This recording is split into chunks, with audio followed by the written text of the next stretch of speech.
Welcome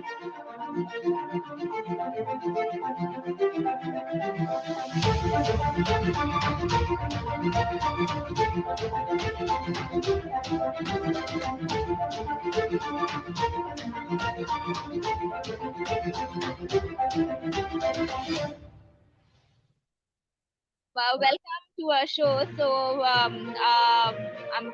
This is Youth Questions, which is an initiative of Digital Parliament.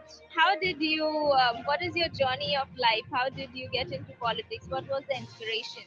I was having an interest in social life and politics right from the day one. I'm a RSS volunteer from my.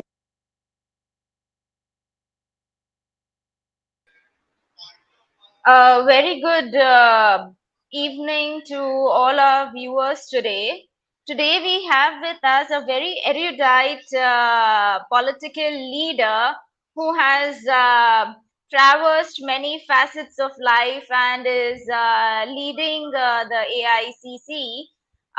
He is also a member of Information Committee for Information Technology Minority Affairs, as well as public undertakings. We would all like to welcome Shri Syed Naseer Hussain ji, member of Rajya Sabha, Karnataka. Welcome on our show, sir. Namaskar. Namaskar, sir. So thank you firstly for joining us today, even though you are traveling and you're busy today. You're a highly erudite person. You have been in political science, international relations. What made you join politics, and what did you wanted to change? Uh, Let me first thank you for inviting me for today's session.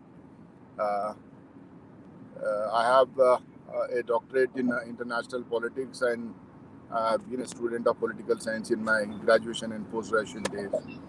Uh, most of many people think that I chose politics because I've been a student of political science or I have been a student of international politics.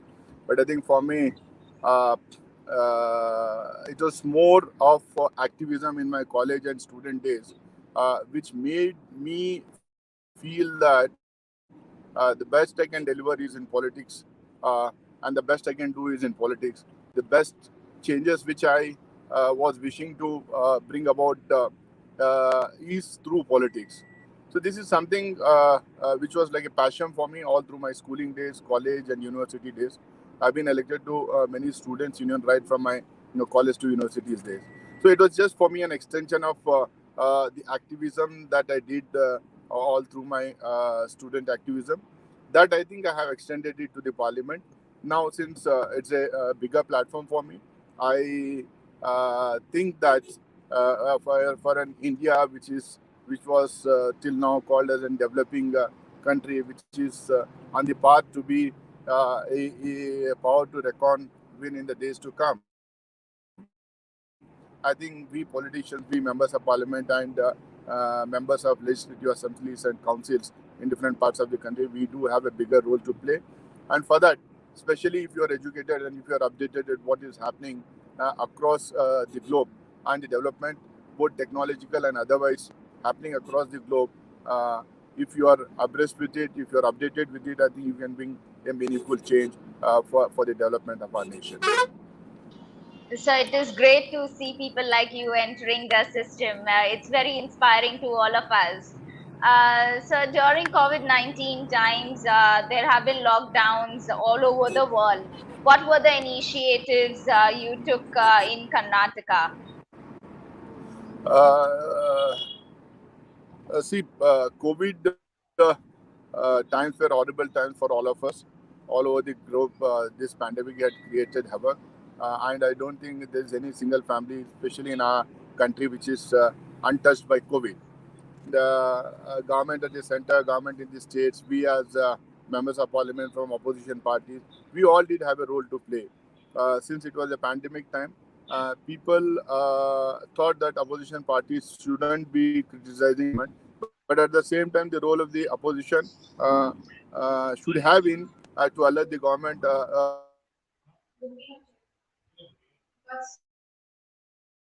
in our country because of the pandemic. What are the steps we need to take to see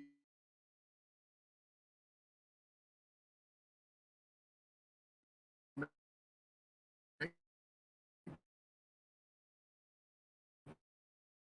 and what are the necessities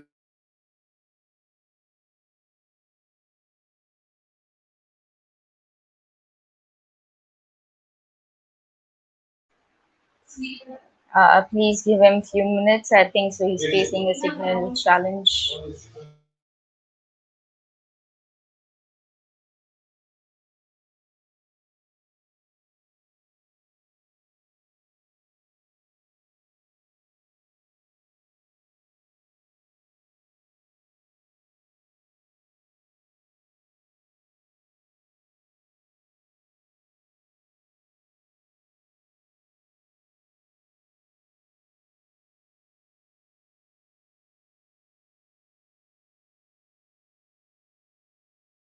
childhood?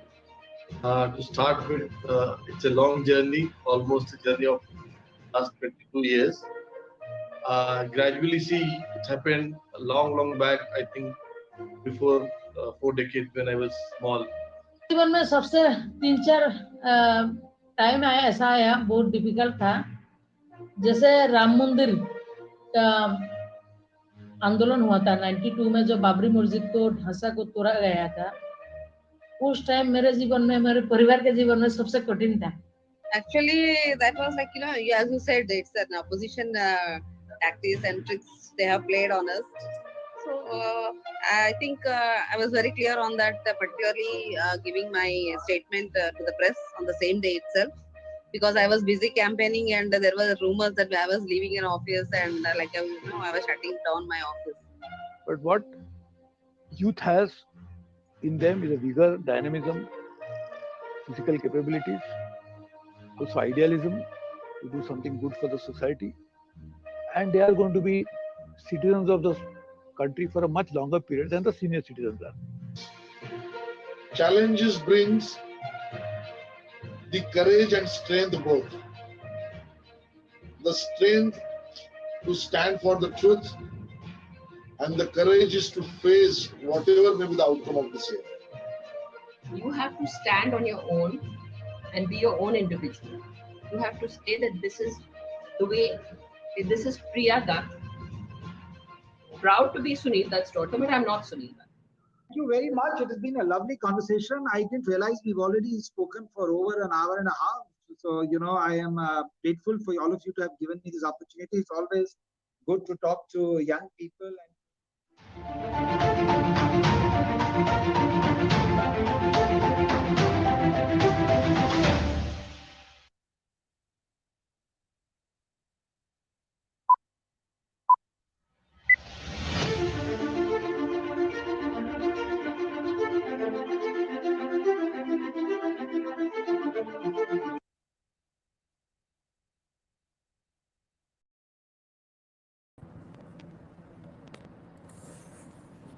Thank you for joining us back, sir. I believe that there is some signal challenges.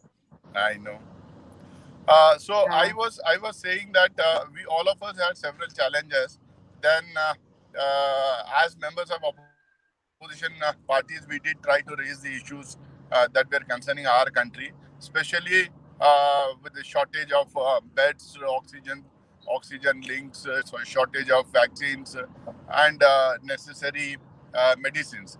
But then, what was more important is to reach out to the common man who was at the receiving end because of the lockdown, the migrant workers, the daily wage workers, the small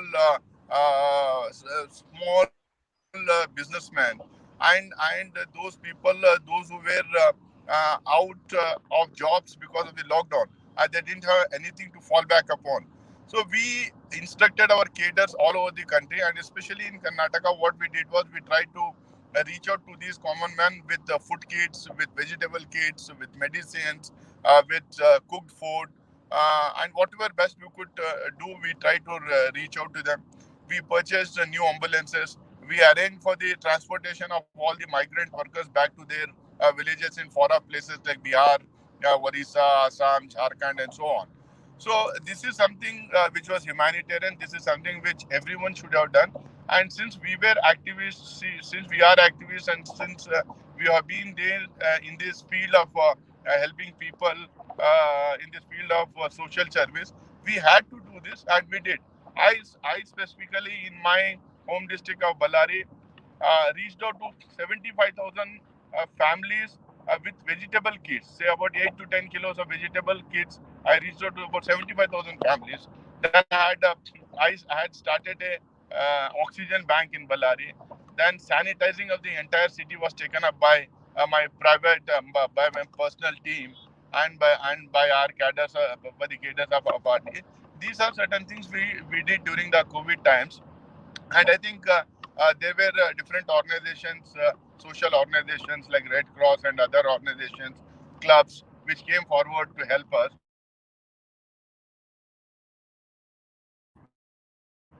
That was I think very encouraging for all of us. We were able to save some lives. We also arranged for the cremation of many dead bodies which were unclaimed, which were left, and some bodies for which some of their kith and kin couldn't reach to perform the last rites. I myself went to different graveyards. I went to do Astar Visijana of some families. So these are the things I think which as we as members, we as the representatives of the this is some sort of an experience which we shouldn't be facing in our lifetime again. And I wish we will not have another way of a pandemic in our country in the days to come. So it's really commendable for the extensive work and efforts that you and your team have put across. So IT has actually shrunk the world, but there are still gaps observed in the rural parts of India. You're a member of the IT committee, and what initiatives should be taken in order to bridge this gap so that we don't disconnect again? Yeah, please come again. Please come again. Yeah, what initiatives should we take in order to strengthen the information technology in the country, especially in the rural parts of India, so that we are always connected? See, I have been a member of the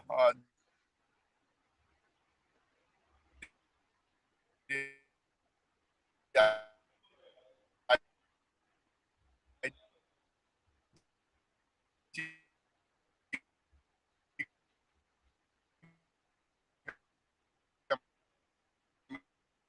I think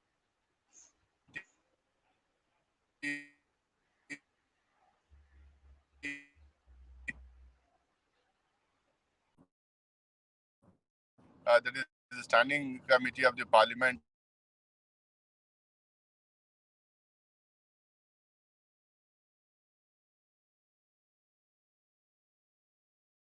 So you're not audible. So you're not audible.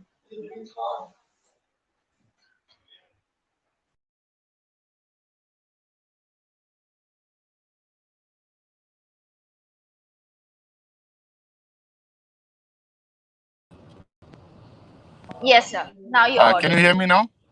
Yes, sir. You're audible now. I'm so sorry.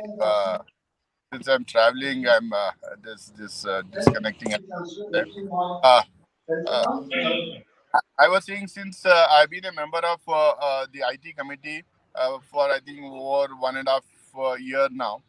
We have been taking several initiatives.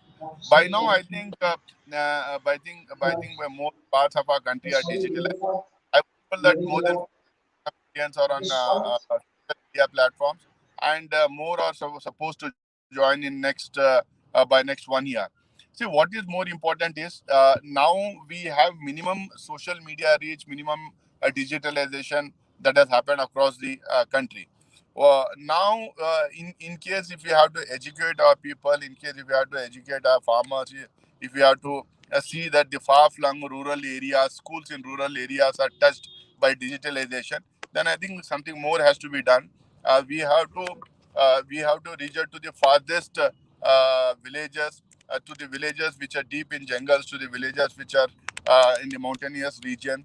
We have to see that we are connected completely with at least with 3G, 4G network to the remotest part of the country. That will help in several ways.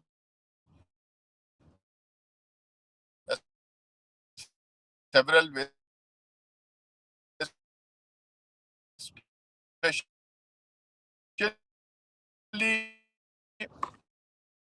if we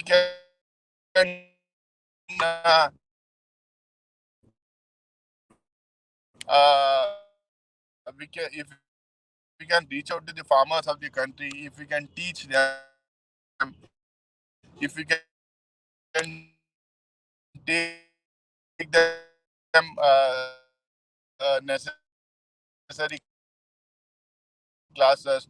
I think we have recommended that the farmers of this country we can improve our agriculture. Certain sections of people can be touched by the digital world.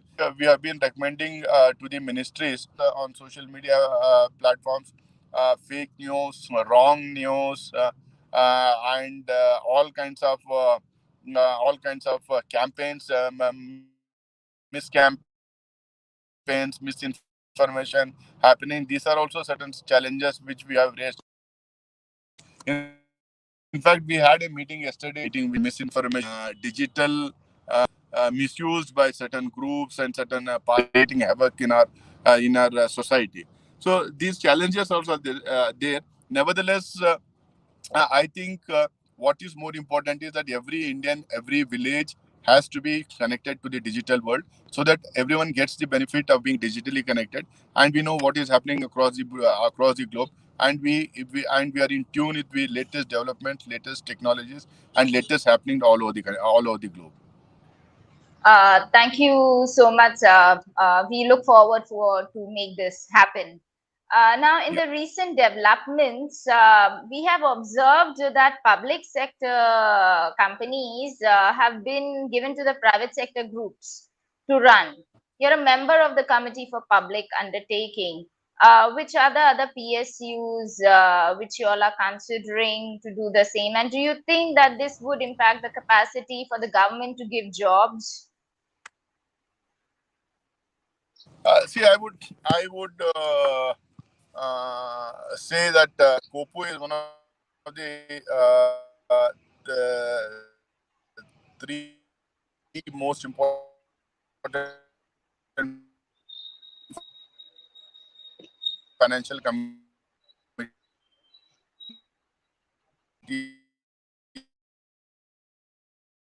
I would see at it like this. See, we have about 370 PSUs in our country, of which about 60 to 70 are being lined up for privatization, are being lined up for disinvestment.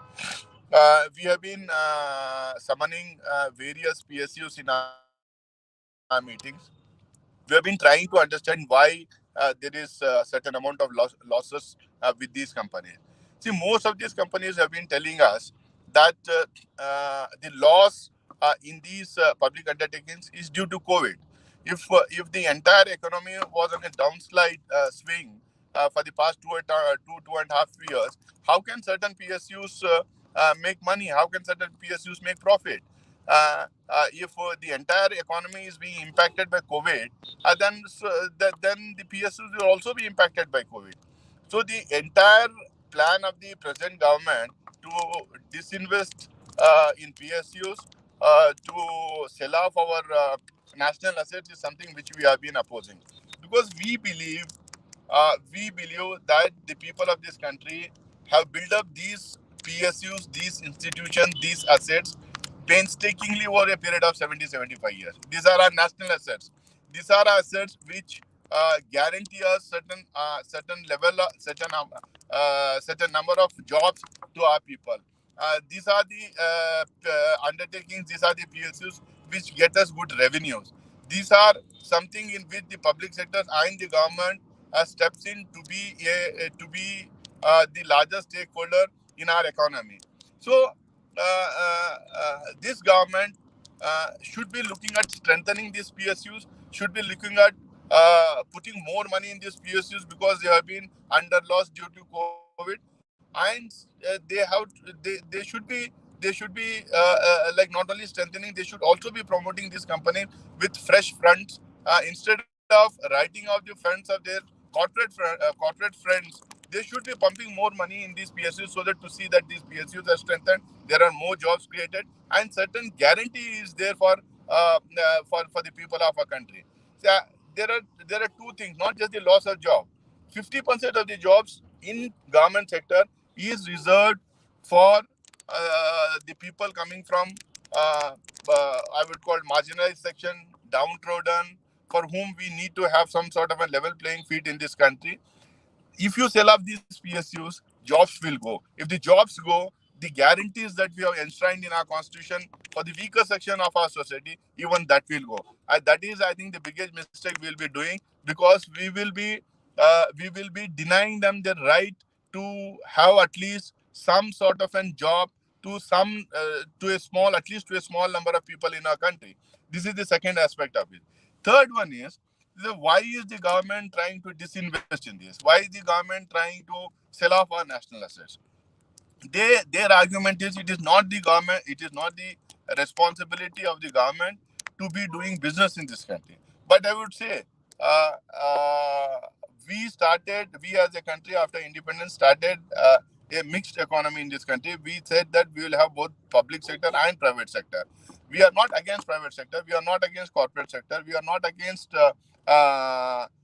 big business coming in our country, we are not against foreign investment coming in our country.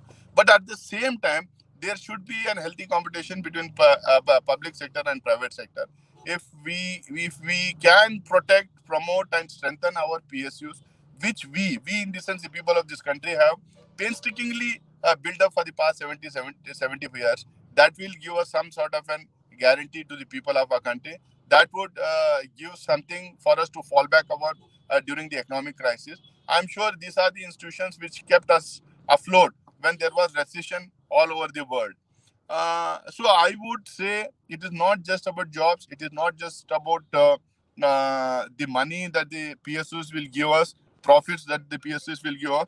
It is also about our national pride, our national assets, with the people of this country have toiled to see that these institutions and these undertakings are built up. So that is also an important factor. The national pride that is embedded in the public undertakings is something which I would stand for. Thank you for putting across the point so strongly, sir. We completely reckon with you, and I hope that this would be neutralized in times to come. So, apart from the PSUs, the water scarcity in Karnataka makes it one of the top 10 states in the world which would see day zero, that is, no water in the taps. How do you think this problem could be addressed? And in the present year, it has 27,000 metric water shortage too. See, I think every one of us should understand that Karnataka and especially Bengaluru is one of the fastest growing cities in India. There are lots of people coming from all over the country, and also from the globe, from the different parts of the world, also coming and exploring possibilities of jobs, exploring possibilities of business here in Karnataka. Uh, since we since we had a fantastic law and order situation in the country till now, till about 3-4 months back or 6 months back, we since Bangalore and Karnataka promoted IT sector, uh, and since because of lots of developments happening here, many people have come from different parts of the country and they are put up in Bangalore, especially in and around Bangalore. Scarcity of water is in two places. One is in northern Karnataka, of which I think we have taken certain initiatives to see that we have water there, at least the drinking water there. A second, now of late, we are threatened that we may not have water in next few years. That is in Bangalore, in and around Bangalore, because of people coming from different parts to find some sort of an possibility the possibility of business here, exploring jobs here, jobs and other means of livelihood. Uh, we did have an agitation sometime back. We had a padiyatra in Karnataka asking the central government to clear the Mekadatu project. I would just only give one example. There are 3-4 similar projects which has to be implemented, which has to take off in Karnataka. I'll give one example. This is this Mekadatu project for which we have been fighting for. Uh, there is this water flowing from the Mysore region, that is from Kaveri area, and it goes and while flowing, uh, different cities are connected to it, and they get water for drinking purposes, and they also use that water for irrigation purposes. But then when the water flows, it flows and it goes and joins the sea. We have been arguing that we should build some sort of an reservoirs across Kaveri on the borders of Karnataka, so that this water which flows in the sea uh, can be collected in the form of a reservoir or dams there, so that the water can be stored, and that water can be used for drinking purposes, and because of which we may not have scarcity of water in the days to come.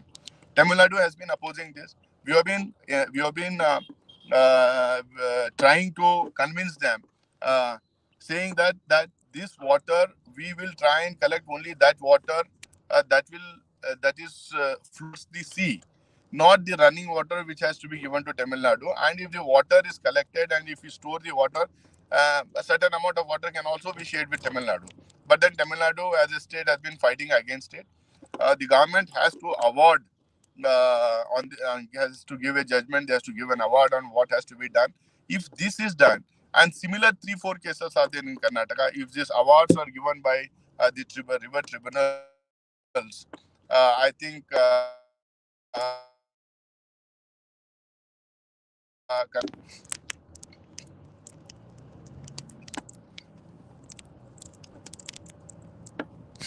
All right, sir. Thank you so much for detailing us about the Kaveri water issue and the challenges that is being faced by the people in Karnataka. Now, Karnataka is one of the most advanced state technology-wise, being the hub of IT multinationals.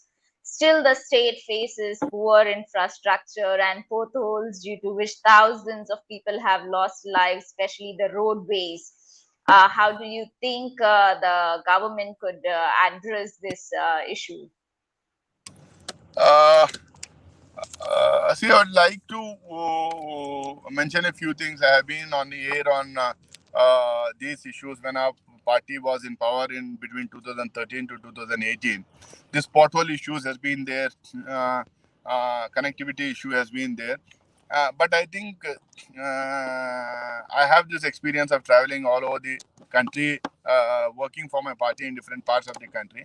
I would proudly like to say that Karnataka is one of those states which has some of the best infrastructure in the country. We are very well connected with the remotest part in our state. We have very good road connection, water connection, electricity connection, and we have tried and touched the remotest part in our country, deep in jungles, in the mountainous regions, and so on. But at the same time, but at the same time, I would like to admit that in certain cases there are poor implementation of the projects. Um, like for instance, Bangalore itself, every time there is rain, there is flooding of water in the downtown areas. There is flooding of waters in slums. There are potholes everywhere, and then as you say that many accidents have taken place resulting in casualties. uh, I would say that anyone who is responsible for this, whether it is a class one contractor, whether it is an engineer, whether they are the officials in the PWD department or the BBMP for in case of Bangalore, I think they should be taken to task. They should be punished. In fact, I recommended this on air on television channels that these people should be punished and they should be removed from jobs. And uh,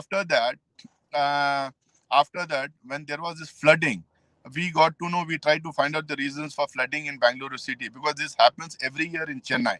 We got to know that this water streams, ponds, and lakes have all been covered by multi-story buildings. They have been covered by offices. They have been covered by stadiums.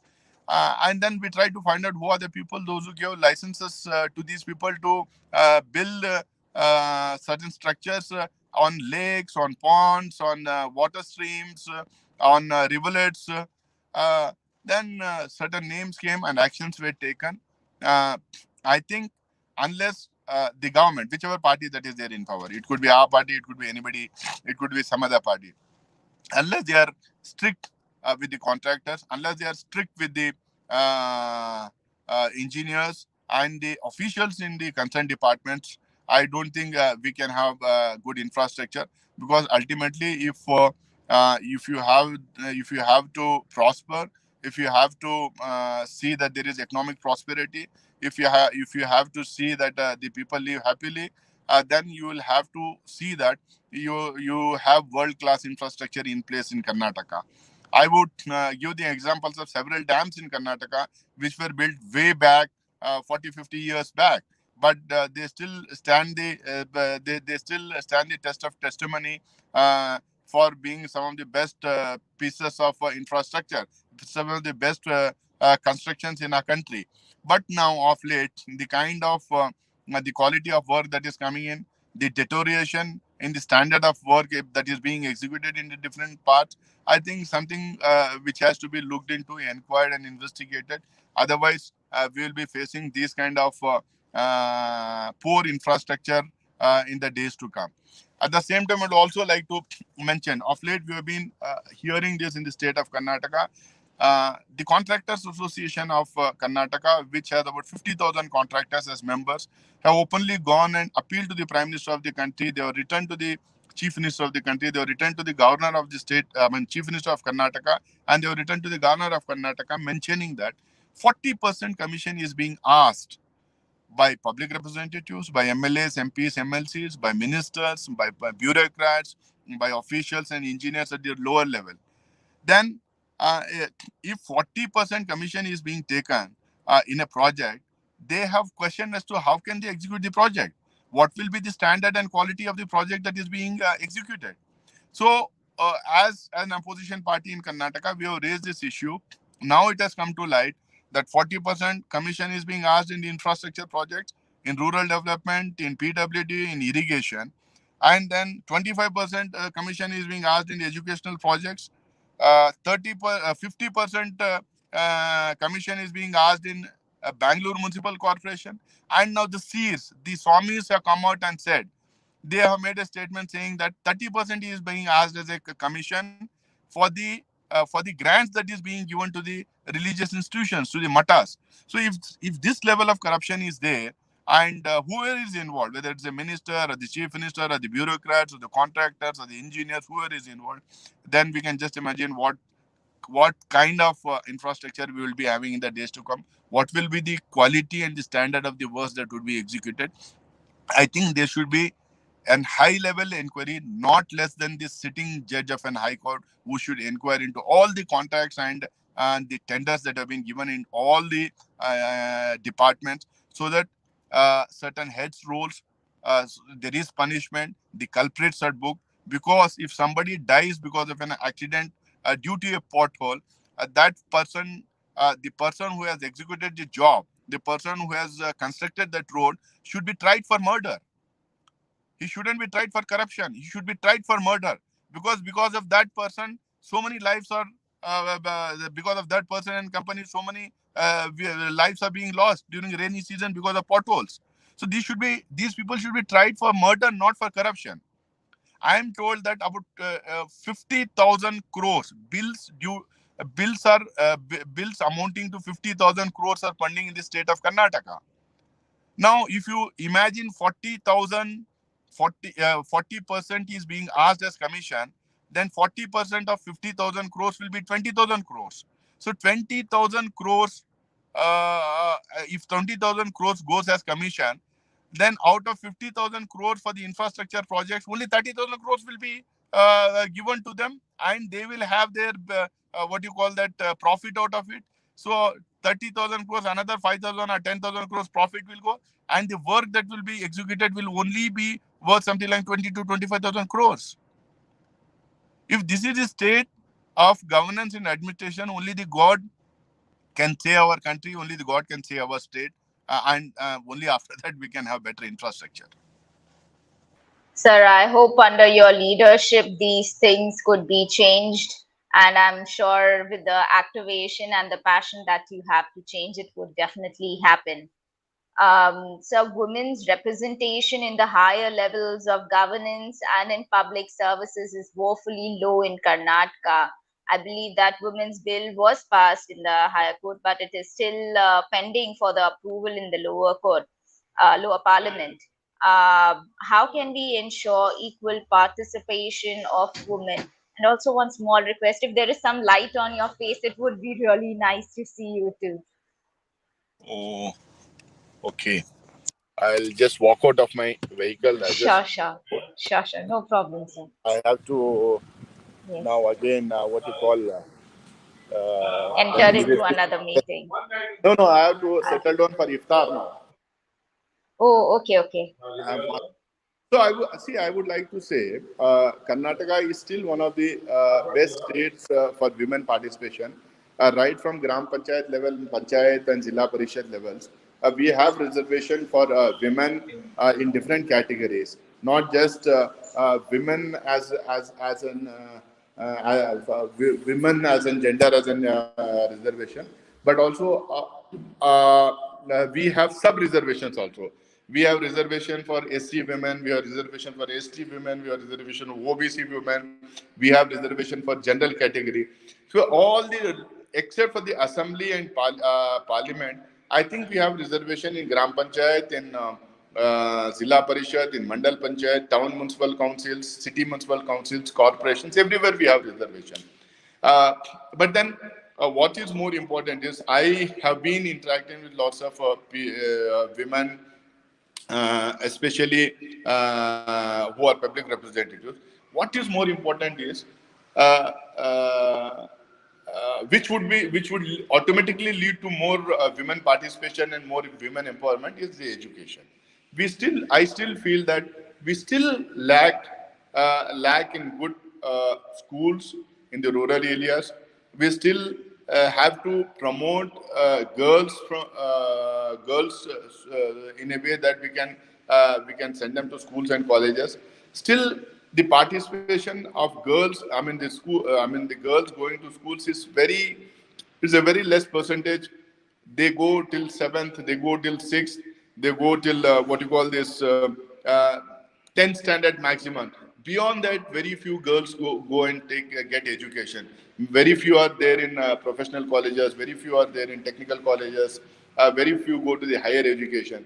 If we can encourage that, if we can push the communities to see that they send girls for higher education, I think automatically that will lead to women participation in all spheres of life, not just jobs, not just politics, not just media. I think all spheres of life we can see that women participate.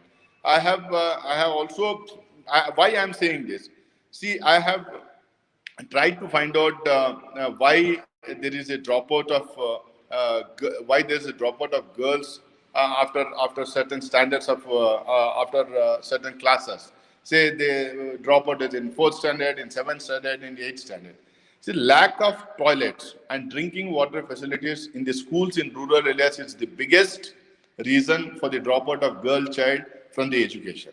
In my MP lad funds, in my different funds which I get as an MP, I have tried to promote toilets and drinking water facilities in my home district, that is Bellary, so so that girls are encouraged to go to the schools.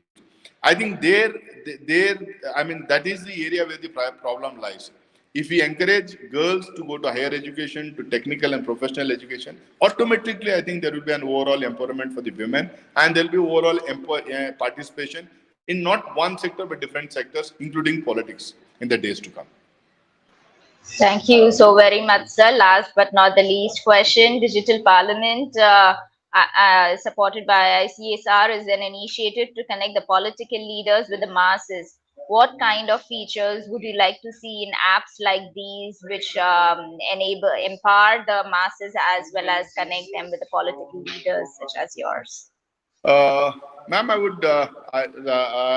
don't know how you people function, but I would definitely someday sit with you people either at my residence in Delhi or maybe in your office sometime and see how you people are working, what you people are doing, so that I'll be in a better position to advise and suggest in a better way to you guys. But nevertheless, I would say that I have been interacting with lots of parliamentarians and public representatives. There are some parliamentarians across political parties and some what is the legislators in assemblies and council in different states. They are fantastic. They are well educated. They have lots of ideas, innovative ideas. Young guys who have come out of universities. From some have been studying in US, in England, in Canada, and they have come back and they want to serve our country. They want to do something great for our country. They want to contribute in a way which helps our people. There are lots of enthusiastic MPs who are well trained, well educated, well informed, well networked, who can help our people in different way. I think you should get in touch with, you should identify those MPs and legislators, get in touch with them, and try to connect those enlightened, young, enthusiastic, or maybe not so young, maybe some senior parliamentarians also. Uh, you should help them connected to not just their constituency. I'm sure each one of them would be doing very well. Each one of them will be connected and networked in their home districts or their parliamentary constituency. But I think you can step in as an institute to connect these MPs to the rest of the country, so that they can reach out to more people, and many and many people can take the advantage, can get some help, can get some advice, can learn from these parliamentarians, and also in different ways, so that if there are problems, if there are innovative ideas, if there are some legislative bottlenecks, these parliamentarians and legislators can be connected in such a way that they can contribute to the overall growth of our country. Thank you And so very much. and Yeah. definitely, Sir, your voice is not coming. Sir, your hello. voice is not coming. Yes, sir. Can yeah. I would Yes, definitely sir. love to. I would definitely love to sit with you people sometime. Maybe share, learn from you people, understand what you people are doing, and maybe then I can suggest certain things which could Sure. be helpful to your institute. Sure, sir. Any final message to all the youth in India and everywhere who are watching the show now or who would watch the recorded session? See, I would definitely say that our country has a very hard earned freedom. We have not got this independence, we have not got this freedom all of a sudden or because of some magic wand. Our leaders, our countrymen, lakhs and crores of youth of this country struggled, fought, and earned this freedom for over 90 years. From, if you actually start from, if you look at, if you can, if I put it like this, that from 1857 to 1947, these 90 years were the turbulent years in our history, where we had to fight, we had to struggle, we had to be a part of the movement to gain this independence, and we have got that. We shouldn't throw away this freedom just because of some leader or some party or some person who is trying to see that he or she or some party is there in power for their narrow gains. I think we, till now, the people of our country have struggled hard. They have given their sweat to this country. We have built institutions in our country. Ours is a democracy which has been mature over a period of time. Ours is a democracy which has been successful over a period of time. We should also understand that when we got independence, several other countries got free from their colonists. They got free from their imperial fathers. But where are those countries? Has democracy succeeded in those countries? Has democracy got rooted in those countries? No. It is India is one of those countries which has a very strong rooted democracy. This is not because of somebody else. This is because of the people of this country, and the unity in our diversity, the unity in our diverse ways of life, in our diverse cultures, diverse religions, diverse languages, diverse eating habits, diverse dressing habits, diverse ways of leading lives. This is something which can be seen in very few countries in the world. I think ours is one big example for the people across the world, that we have the most diverse of cultures, but at the same time we are still united. This unity in diversity has to be safeguarded, no matter what it comes. Somebody may become the prime minister, somebody may not become the prime minister, some party may come to power, some party may not come to power, but this social fabric and this unity has to be maintained, this has to be protected, and we have to protect our freedom, come what may, and we have to rise high so that we keep our heads high in the committee of nations in the days to come. We are not looked down upon because of certain incidents by the other countries, by the other peoples across the world. We should always be held in high esteem because of our values, because of our unity, because of our culture, because of the examples we set to the people and the countries across the globe. Thank you so much. Thank you so very much, sir. It's truly inspirational to hear you. We are all highly inspired with your thought process, and we look forward to working with you in near far future and work towards your principles. Thank you so very much for joining us today. Thank you. If you allow me, I'll try my break my fast now. Sure, sir. Of course. Thank you. Happy Ramadan. Thank you, sir. Thank you.